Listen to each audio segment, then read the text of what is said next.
problems I found in owning a car-derived van is that it doesn't have the kind of organised boot space you find in a normal car. And so in this video I'm going to address that by making a wooden box to take all my junk.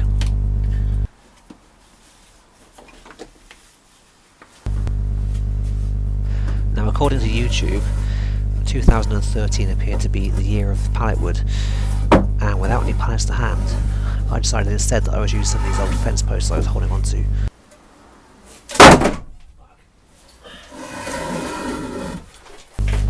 Now, I cut these boards on my chip-back table saw, which was given to me by my dad a year earlier, and a saw of this size in my workshop means I have to use it outside, so it took a while to set it up. Now, I have since sold this saw for various space reasons, but if you are interested in seeing more about it, there is a separate video on my channel, and I'll include a link to that in the description box.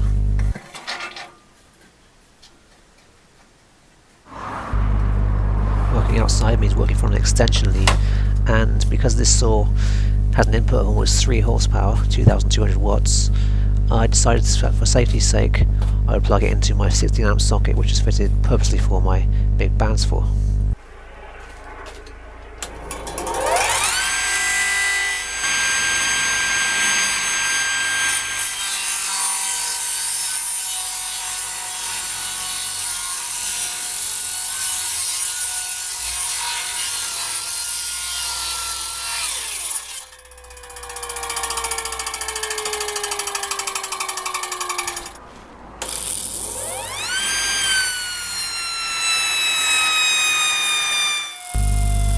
This was not supposed to happen, especially as I was only cutting a few millimetres to clean up the outside face. Each time I tried this, the motor kept on stalling, and it took me a while to figure out why.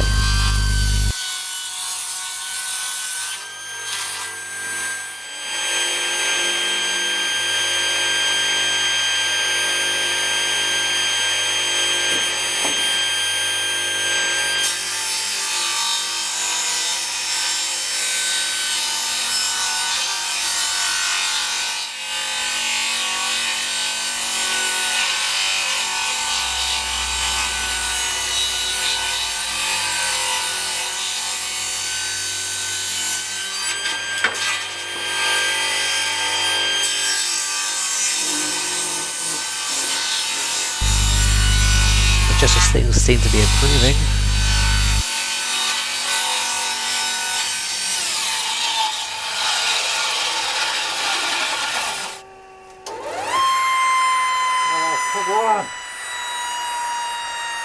so then I looked at my extension lead and decided to replace it with a larger one, because this small red one clearly wasn't rated for such a high powered motor.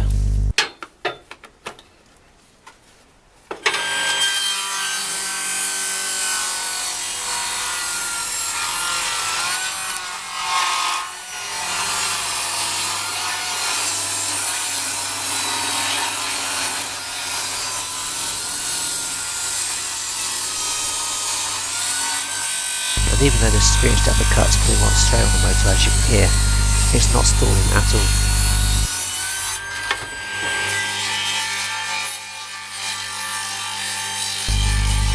And finally, a few passes to clean up both of the edges.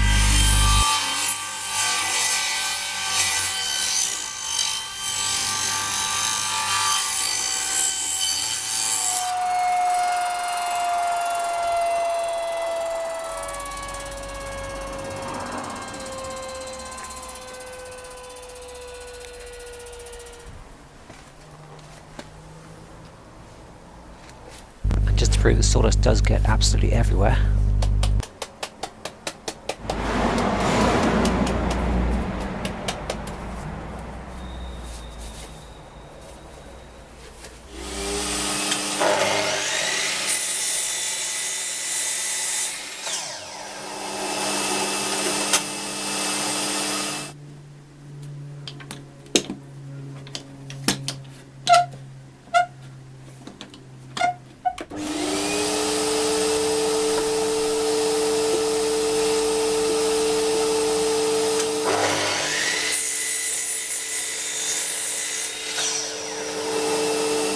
By inserting these offcuts, I'll be able to give my box a kind of overlapping staggered corner joint feature, which will make more sense as you see it come together.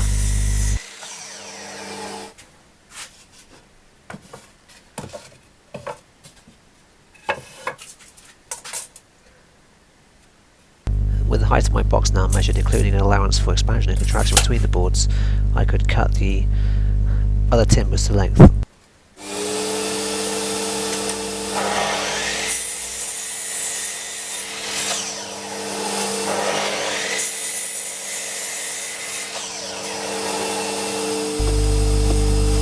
These thicker timbers will act as bearers for the box to sit on.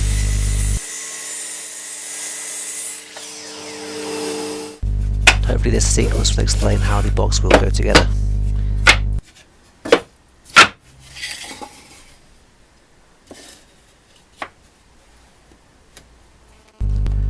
As I would be nailing these boards together, I decided to drill through holes at the end in order to avoid any splitting.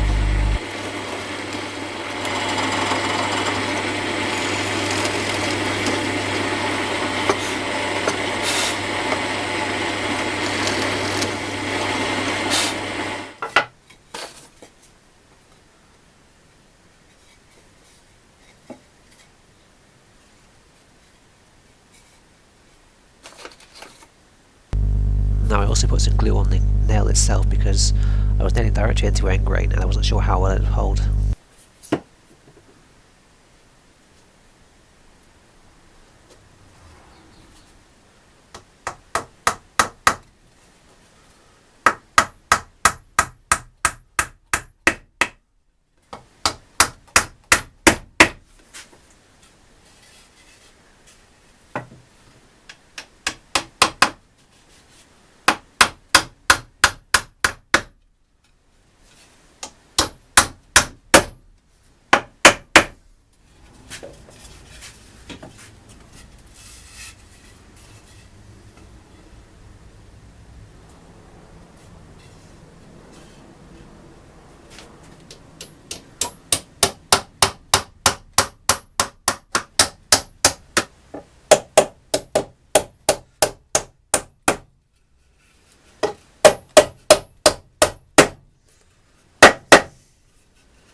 Here you should really be able to see the box come together with its staggered offset corner joints.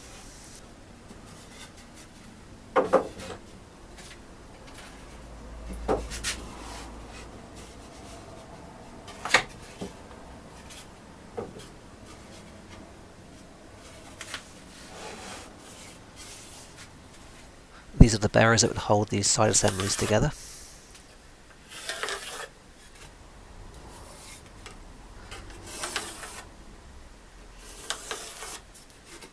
I decided that screwing these on would be a lot easier than trying to nail them in such a confined space.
The bottom frame is set back from the ends of these links because there's an allowance for the bearers to fit in place.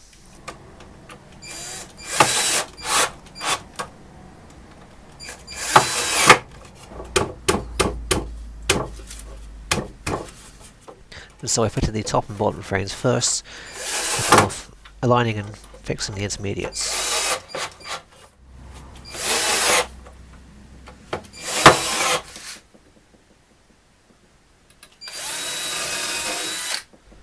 The holes I'm pre-drilling here will allow me to fix the bottom bearers and also the base.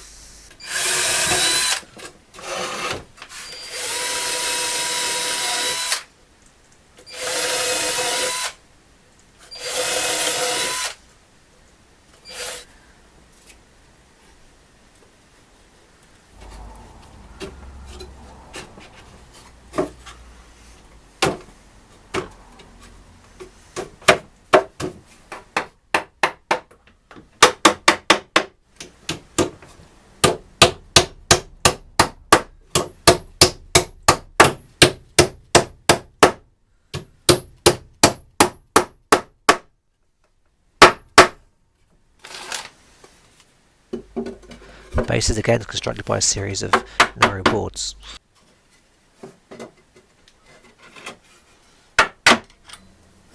And I use a screwdriver to even out the gaps for expansion and contraction. Again, it was easier to screw these in place.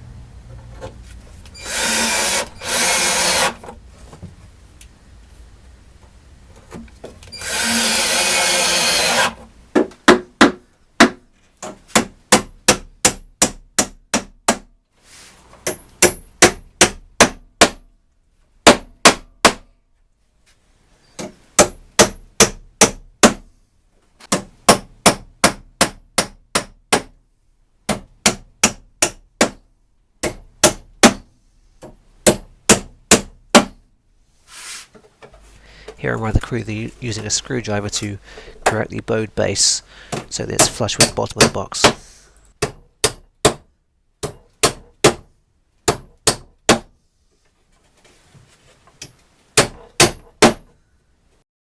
And in case you were wondering, yes, a few nails found their way to the inside of the box. One final step was to remove all the sharp corners and edges with a block plane.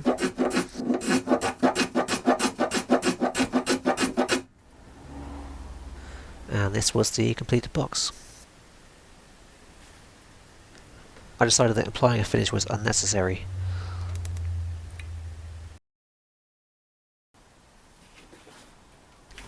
And the one hot summer's day in July last year, I was finally able to get rid of my broken recycling box and to replace it with my homemade wooden box.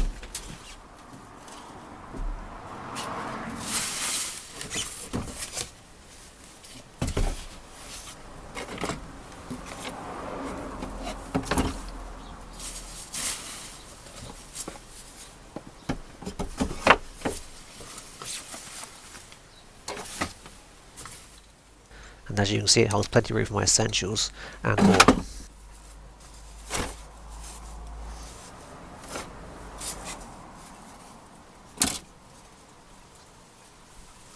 And even though I no longer own this van, I can assure you this box has found its place in my estate car. And thank you all for watching. Please like and subscribe, and I'll see you again soon.